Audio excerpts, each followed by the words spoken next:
Hello, everyone. Thank you for being here today. My name is Lucy, and along with Alexis, we'll be talking about power and leadership in organizations with a focus on how personality influences leadership using the Big Five personality assessment. Before we really get started, I want you to take a second and think about your own experiences, whether that's at work, school, or even in group projects. Think about a time when someone had influence over a situation. It might not have been the person in charge, but someone people listen to. Power exists in every workplace, whether we recognize it or not. It influences how decisions are made, how teams function, and how leaders interact with employees.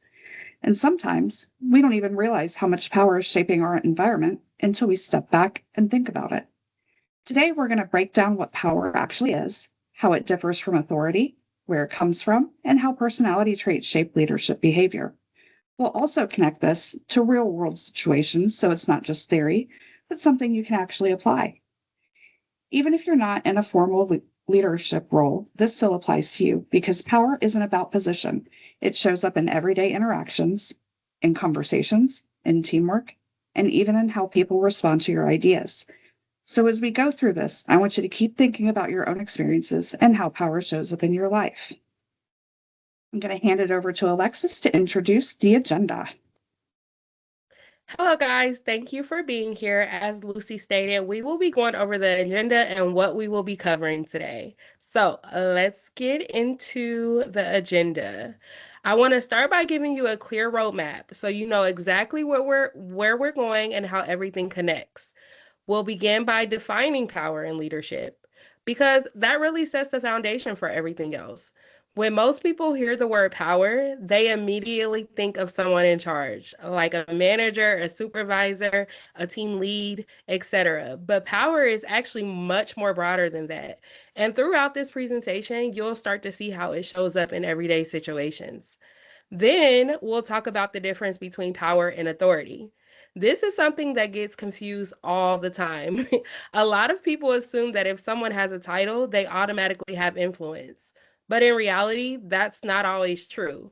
You've probably experienced situations where someone had the title but didn't really have the respect or trust for the team.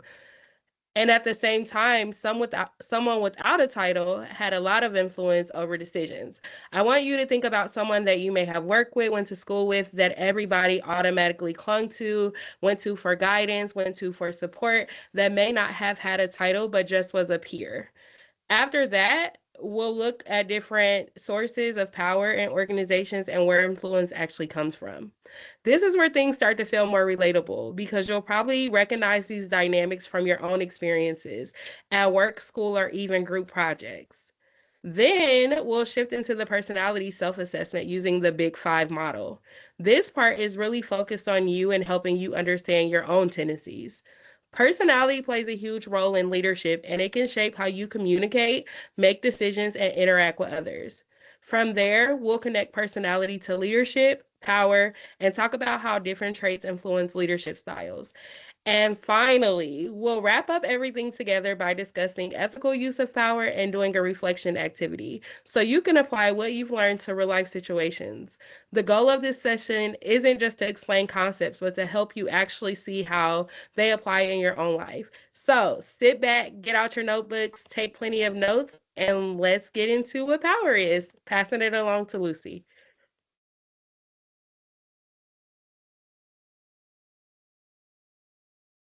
By the end of this session, you should be able to distinguish between power and authority, understand the Big Five personality traits, identify sources of power in organizations, and apply power in a responsible and ethical way. These outcomes might sound straightforward, but they're actually really important in real world situations. For example, being able to distinguish between power and authority can help you better understand workplace dynamics, like why certain people have influence even if they aren't in charge. Understanding personality traits can help you become more self aware, which is a huge part of effective leadership. And recognizing sources of power can help you build your own influence over time, even if you're not in a leadership position right now. Finally, applying power ethically is what separates effective leadership from harmful leadership. It's not just about having influence, it's about how you use it. So as we go through this, keep these outcomes in mind and think about how each section connects back to them. And we'll go over to Alexis to talk about what power is.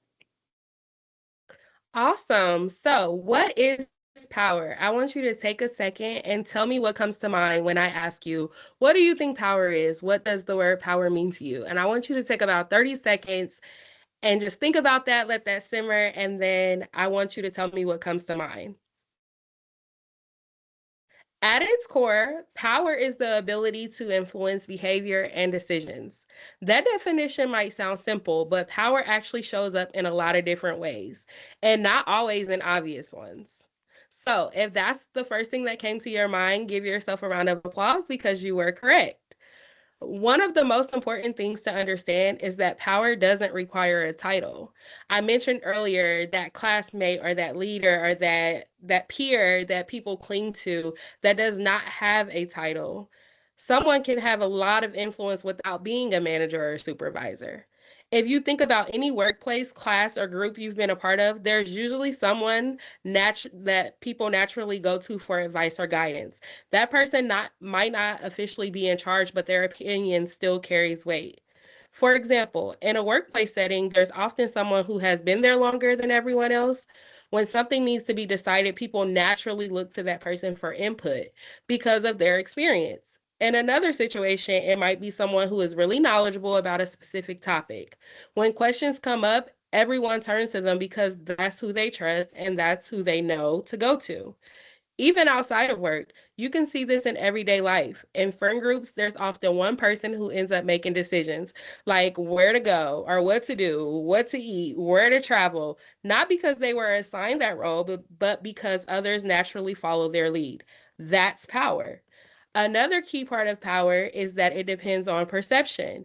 If people see you as credible, trustworthy, confident, or knowledgeable, they're more likely to be influenced by you. So power isn't just something you have. It's something that's recognized by others based on how you show up and interact. At the end of the day, power is really about influence, not position. Now I'll pass this on to Lucy and she'll talk about the next topic. Hey, now let's talk about the difference between power and authority, because this is something that gets mixed up a lot.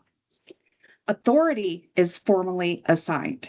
It comes with a title or a role, like a manager, supervisor, or team lead. It's something that's given to you by the organization.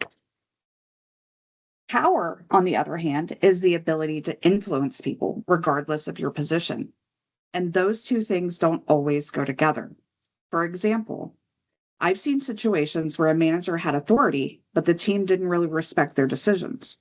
People followed instructions because they had to, but not because they agreed with them. In those situations, the leader technically has authority, but very little real influence. At the same time, there was often another employee without a leadership title who everyone trusted and listened to. When that person spoke, people paid attention. Their ideas were considered more seriously, and they often influenced the direction of decisions. That's power. So the key difference is this: authority is assigned, but power is earned. Authority can make people comply, but power is what makes people genuinely buy in. And buy in is what really matters in leadership because it leads to stronger teamwork, better communication, and more effective outcomes. The most effective leaders are the ones who have both authority and influence. They don't just tell people what to do, they build trust, communicate clearly, and create an environment where people want to contribute. So, as you think about your own experiences, ask yourself, have you ever followed someone because you had to versus because you wanted to? That difference is exactly what separates authority from power. I'll take it over to Alexis, and she'll talk about the sources of power. Awesome. So now we've talked about what power actually is, the difference between power and authority. So now we'll talk about the sources of power. Now let's take a deeper look at where power actually comes from in organizations, because understanding this helps you recognize influence in real situations. There are three main types we're focusing on. They are positional power, expert power, and relational power. Each of these play a different role in how influence is built and used. Let's start with positional power. This comes from a role or title within an organization. This is what most people think of first when they hear the word power. For example, a manager has a positional power because they have the authority to assign tasks, make decisions, and evaluate performance. On paper, this gives them control over certain outcomes. However, positional power has limits. Just because someone has a title doesn't mean people truly respect or trust them. In some cases, employers may follow instructions simply because they have to, not because they believe in the leader. This can lead to compliance but not real engagement. So, for example, if a manager gives directions but doesn't communicate well or doesn't support their team, employees might do the bare minimum rather than fully investing in their work. Next, let's talk about expert power. This comes from knowledge, skills, or experience. This type of power is earned over time. When someone consistently demonstrates that they know what they're doing, people begin to rely on them. For example, think about a workplace where there's one person everyone turns to when something goes wrong. They may not have the leadership title, but their expertise makes them incredibly valuable. People trust their judgment, and that trust gives them influence. Expert power can sometimes be even stronger than positional power because it's based on credibility. If people believe you know what you're doing, they're much more likely to listen to you and follow your suggestions. Finally, the third type is relational power, which comes from relationships and trust. This is built through communication, consistency, and how you treat others. A leader who listens, supports their team, and treats people fairly will naturally build strong relationships. Over time, those relationships create influence. So, for example, imagine a leader who regularly checks in on their team, values their input, and follows through on what they say. Employees are much more likely to trust that leader and feel motivated to contribute. That becomes a form of power because people are willing to follow their lead. The most effective leaders combine all three types of power. They may have positional authority, but they also build expertise and strong relationships. Out of these, expert and relational power tend to be the most sustainable because they are based on trust and credibility rather than just the title. I'll pass it on to Lucy. Now we'll talk about a couple of additional sources of power. So these include informational power, personal influence, and network connections. Informational power comes from having access to important knowledge or information that others may not have. For example, someone who has access to data, reports, or inside knowledge about decisions can influence how others think or act. Information can shape decisions, so having access to it creates influence. Personal influence is tied to things like confidence, communication style, and personality. Some people are naturally persuasive. They know how to communicate ideas clearly, connect with others, and present themselves in a way that builds credibility. That doesn't mean it's something you're born with. It can absolutely be developed over time. Network power comes from relationships across an organization. This is about who you know and how well you're connected. For example, someone who has strong relationships across different departments may be able to get things done more efficiently or influence decisions more broadly.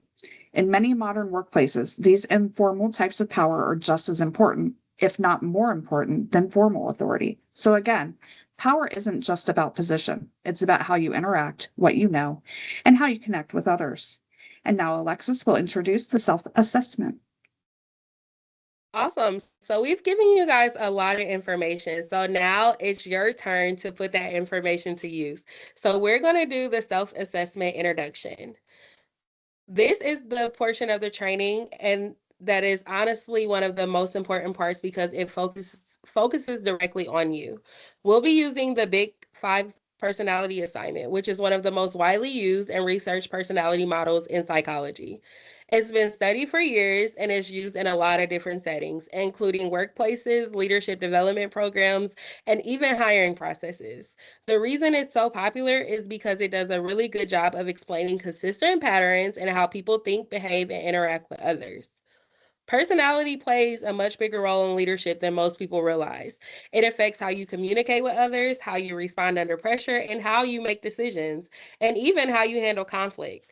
For example, think about how different people react in a stressful situation. Some people stay calm and focused, while others may feel overwhelmed or react more emotionally. Those differences are often tied to personality traits. Another example is how people participate in group settings. Some individuals are naturally more outgoing and feel comfortable speaking up right away. They may take the lead in conversations, share ideas quickly, and enjoy being in the center of discussions. On the other hand, some people prefer to observe first, think through their ideas, and then contribute in a more thoughtful way. Both approaches can be effective, but they lead to very different leadership styles.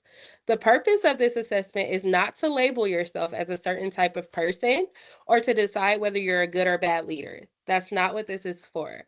Instead, it's all about building self awareness. When you understand your natural tendencies, you can start to recognize your strengths and also identify areas where you might want to grow. For example, if you realize that you tend to avoid speaking up in group settings, you might challenge yourself to contribute more. On the other hand, if you tend to dominate conversations, you might work on stepping back and giving others more space to share their ideas. Self awareness is one of the most important skills in leadership. Without it, people often fall into habits without realizing how their behavior affects others. But when you're aware of your tendencies, you can be more intentional in how you communicate and interact. So, as you go through the assessment, try to answer honestly and think about your typical behavior, not how you act on your best day and how you wish you acted, but how you actually respond in everyday situations. That's what will make this most useful for you. So, we'll pause and let you guys go ahead and do the assessment, and then Lucy will take over. Okay, so for this assessment, you'll read a series of statements and rate how accurately they describe you. For this assessment, you'll read a series of statements and rate how accurately they describe you. Each statement is designed to reflect one of the big five personality traits. It's really important to answer honestly rather than choosing what you think is the right answer. There are no right or wrong responses here. This is meant to be a self reflection tool, so the more honest you are, the more useful your results will be. As you go through it, try to think about how you typically act in everyday situations. For example, don't think about how you act on your best day or how you wish you acted. Think about your usual patterns, how you respond to stress, how you interact with others, and how you approach tasks. That's what will give you the most accurate picture of your personality. And again, this isn't about judgment, it's about awareness. Now over to Alexis to describe the scale. Awesome. So, as Lucy mentioned, we are going to take a closer look at how the assessment is scored because understanding the scale will help you respond more accurately. So the scale ranges from 1 to 5, where 1 means very inaccurate and 5 means very accurate. For each statement, your job is to decide how well it reflects your typical behavior. For example, if you see a statement like, I enjoy being the center of attention, and that strongly describes you in most situations, you would rate it a 5. If that statement doesn't describe you at all, then you would rate it a 1. Most of your answers will probably fall somewhere in the middle, like a 2, 3, or 4, and that's completely normal.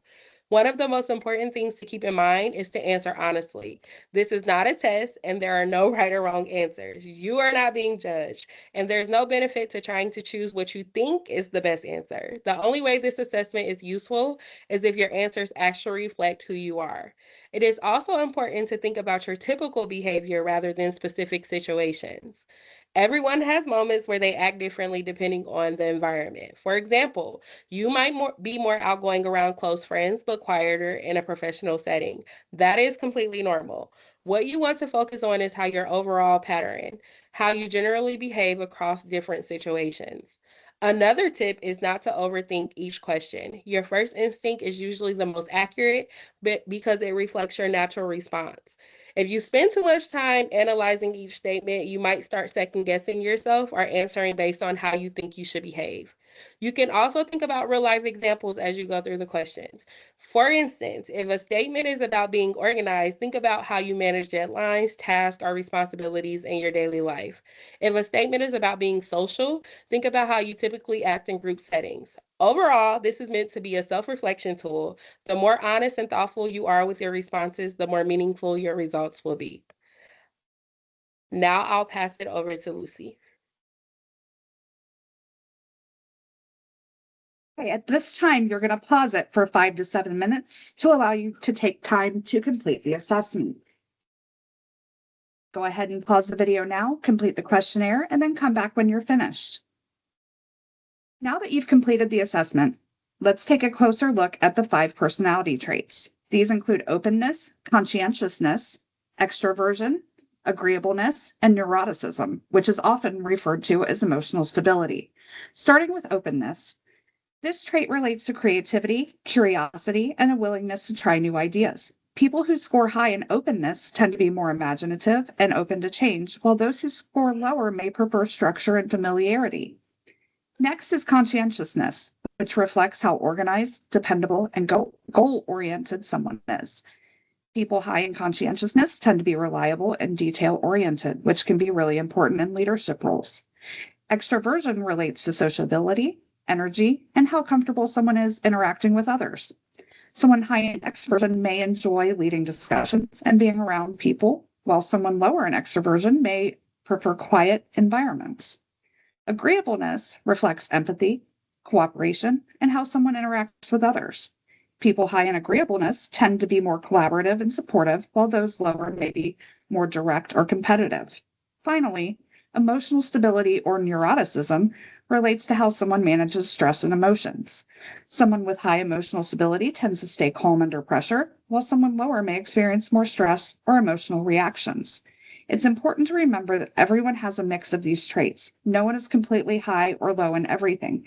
These traits don't define you. They just describe general patterns and behavior. We're going to move over to Alexis now, and she will start the discussion section. Awesome. Now that you guys have had the chance to take the assessment, let's connect personality traits to leadership power because this is where everything really starts to come together. Personality plays a huge role in how leaders use power and how they influence others. Different personality traits can shape communication styles, decision-making processes, and how someone builds relationships within a team. For example, someone who is more extroverted may feel very comfortable speaking up, leading discussions, and influencing others in a direct way. They may naturally take on a visible leadership roles and feel energized by interacting with people. In group settings, they're often the ones starting conversations, sharing ideas, quickly and encouraging participation. On the other hand, someone who is high in conscientiousness may build power in a different way. These individuals are typically organized, dependable, and detail oriented. They gain influence by being consistent and reliable. When people know they can count on you to follow through and do things well, that builds trust over time, and that trust becomes a stronger source of power. Someone who is high in agreeableness may focus more on relationships and collaboration. They tend to be more supportive, empathetic, and easy to work with. Because of this, they often build strong relational power. People feel comfortable around them, which makes it easier to communicate, share ideas, and work together effectively. It is also important to recognize that introverted individuals can be extremely effective leaders as well. They may not always be the most vocal, but they often bring strengths like active listening, thoughtful decision making, and strong focus. They may lead in quieter ways, but their impact can be just as strong, if not stronger, in some situations. Another important point is that personality traits can also come with challenges. For example, someone who is very extroverted might sometimes talk over others or dominate conversations. Someone who is highly conscientious might struggle with perfectionism. Someone who is very agreeable might have difficulty giving constructive feedback. This is why self awareness is so important. When you understand your personality, you can use your strengths intentionally while also being aware of potential challenges. The key takeaway is there is no single best personality for leadership. Different traits create different strengths, and effective leadership is about understanding and using those strengths in the right way. Now I will pass it on to Lucy. Now let's look at how power is used in real world situations. A positive example of power would be a leader who encourages input, listens to their team, and supports collaboration. This type of leader uses power to empower others. They create an environment where people feel comfortable sharing ideas and contributing. As a result, teams tend to be more engaged, motivated, and productive. On the other hand, A negative example would be a leader who controls decisions, shuts down ideas, or uses pressure to get results. This type of leadership often relies more on authority than influence. And while it might get short term results, it usually leads to long term issues like low morale, lack of trust, and disengagement. Most of us have probably experienced both types of leadership at some point. So take a moment and think of your own experiences. Which type of leader had a more positive impact on you? And which type made it harder to do your job or feel motivated? These experiences can really shape how we think about leadership. They also influence how we might choose to lead in the future. And now I'll hand it back to Alexis to talk about power dynamics. Yes, like Lucy mentioned, we are going to discuss power dynamic in organizations. So, power plays a major role in shaping workplace culture and team dynamics, often more than people realize. It influences how decisions are made, how employees feel about their work, and how teams interact on a daily basis. When power is used effectively and ethically, it creates an environment built on trust, transparency, and accountability. In these type of environments, employees feel comfortable sharing ideas, asking questions, and contributing to discussions. Communication is more open and people are more engaged in their work. This often leads to better collaboration, stronger relationships, and improved overall performance. So, for example, think about a workplace where a leader regularly asks for input and genuinely listens to their team. Employees in that environment are more likely to feel valued and motivated. They're also more likely to take initiative and contribute ideas because they know their voice matters. On the other hand, when power is misused, it can create a very different environment. Employees may feel hesitant to speak up, especially if they believe their input won't be valued or could lead to negative consequences. Over time, this can lead to poor communication, low morale, and decreased productivity. For instance, if a leader constantly shuts down ideas or makes decisions without any input from others, employees may stop contributing altogether. Even if they have good ideas, they might feel like it's not worth sharing them. This can limit creativity and problem solving within the team. Power dynamics also affect how comfortable people feel taking risks or trying new things. In a positive environment, people are more willing to step outside their comfort zones because they feel supported. In a negative environment, people may stick to the bare minimum to avoid making mistakes. Understanding these dynamics is important because it helps you recognize patterns in different environments. Even if you are not in a leadership role, being aware of how power operates can help you navigate situations more effectively and build your own influence over time. I will pass it back to Lucy. Okay, so now that we've talked about what power is and where it comes from, let's focus on how to apply it responsibly. Effective leaders use power to support and develop their teams, not control them. They empower others by encouraging collaboration, asking for input, and creating an environment where people feel comfortable sharing their ideas. This kind of leadership builds trust, which is one of the most important foundations for a successful team. Using power responsibly also means being aware of how your actions are perceived by others. For example, a leader might think that they're being direct and efficient, but others may perceive that behavior as controlling or dismissive. That's where self awareness becomes really important. It's not just about what you intend, it's about how your actions impact others. Responsible use of power also includes being fair and consistent. If people feel like decisions are being made unfairly or without transparency, it can quickly damage trust. On the other hand, when leaders are open, honest, and consistent, it creates a more positive and productive work environment. So ultimately, using power responsibly just means being intentional, self aware, and focused on supporting others rather than just directing them. I'll hand it back to Alexis. Awesome. So now that we have gotten all the information about power, what it is, the difference between power and authority, we are going to do an activity and then we're going to do some reflection. So, we're going to take some time to reflect on your own experiences with power, which is where everything we've talked about will really start to connect. I want you to start by thinking about a time when power was used effectively in a workplace, classroom, or group setting. I want you to try to identify what type of power was being used. Was it positional, expert, or relational? Think about how it impacted the team. Did it create trust? Did it improve communication? And did it encourage collaboration? So, for example, You might think of a leader who made an effort to include everyone in discussions and value different perspectives. In this kind of environment, people usually feel more comfortable sharing ideas and working together. Next, I want you to think about a time when power was used poorly. What happened in this situation? Was someone relying too heavily on authority or not considering others' perspectives? Think about how that affected the team. Did it create frustration, confusion, or lack of motivation? Most people can think of an example pretty quickly, whether it's from a job, a class, or even a group project. These experiences often stand out because of how they made us feel, whether that's feeling supported or feeling overlooked. Lastly, I want you to think about how personality traits may have influenced those in situations. In those situations, did the leader's personality shape how they use power?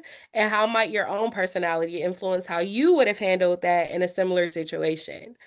The reason this reflection is so important is because it helps you move beyond just understanding the concepts and start applying them to real life situations. I'm going to pass it back to Lucy.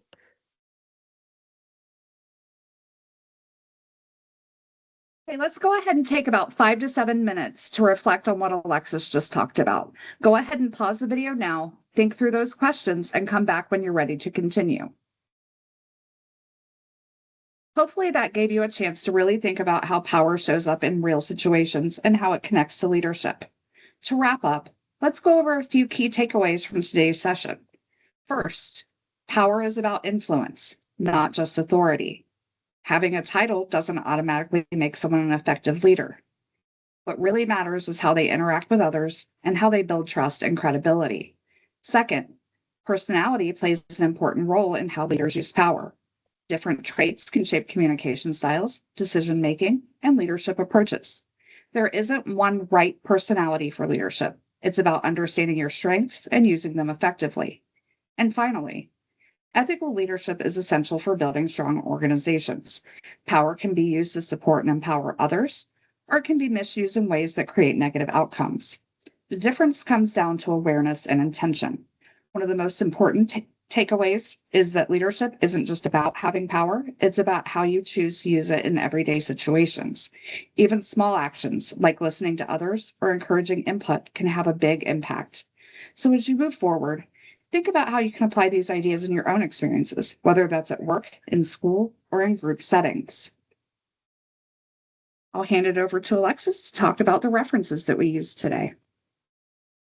Thank you, Lucy. I hope you guys enjoyed this presentation. I hope you guys learned the difference between power and authority. And I hope that you guys are able to walk away from this training and be able to apply it in your everyday life. So now we'll go over the references that we use for this PowerPoint. They include research on leadership, power, and personality, as well as information on the Big Five personality assessment. These sources are on the screen and they provide the foundation for the concepts we discussed throughout this session. Leadership and personality are both areas that have been studied extensively in psychology and organizational behavior. The ideas we've covered are supported by research, which helps ensures that they are not just theoretical, but actually applicable in real world situations. For example, the Big Five personality model is widely recognized as one of the most reliable ways to understand personality traits. It is used in many professional settings because it provides insight to how people behave and interact. If you're interested in learning more about any of these topics, these sources are a great place to start. They offer more detailed explanations and deeper insights into how power works and how personality influences leadership. Overall, these references reinforce the idea that effective leadership is not just about having authority, but about understanding people, building trust, and using influence in a responsible and ethical way. I will pass it back to Lucy to wrap up. Thank you so much for attending our presentation. I hope you enjoyed it, and I hope you learned a little bit about power. And that's it. Thank you. Thank you, guys.